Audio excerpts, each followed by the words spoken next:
Well, I would say there have been mistakes made on both sides, on the Western side and also on the Russian side.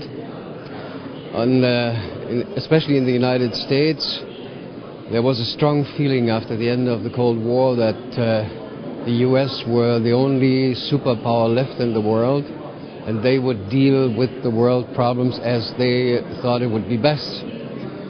And especially vis-à-vis Russia, they gave the Russian leaders the feeling that they were not anymore a superpower on the same level like the United States in times of the Cold War.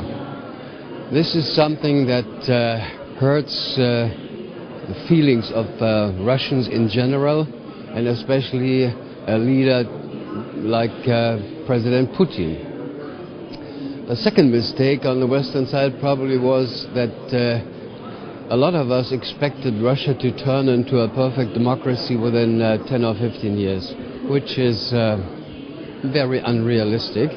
That takes at least 2 generations, maybe even 3, because they never had a democracy and they don't have the personal and the experience you need to run a democracy. So right now we have a situation that Russia reacts, doing everything to become a major player again. And even if they are not as strong as the United States, they have a lot of potential, especially destructive potential. Russia is needed in all conflicts that we have right now. You can't do anything without Russia. Think about the Iranian problem, think about Afghanistan, think about the situation in the Middle East, and so on. Kosovo is another one. So I believe that we should make a realistic analysis of the situation that we have right now, and that one might be different on the American side and on the European side.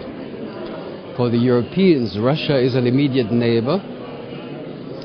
You can't have a reliable security architecture in Europe without including Russia. And the second reason why we have to cooperate with the Russians is we need Russia for energy supplies. Germany, for example, is to about 35% in oil and about nearly 40% in natural gas, dependent from Russia. And we have, I believe, 7 members of the European Union who depend 100% on Russian energy imports. So I believe that we should cooperate with the Russians. That does not mean that we deny all the difficulties, but we should not go in public finger pointing at the Russians, but talk to them from eye to eye if we have problems. And that is something that maybe our American friends should accept and follow.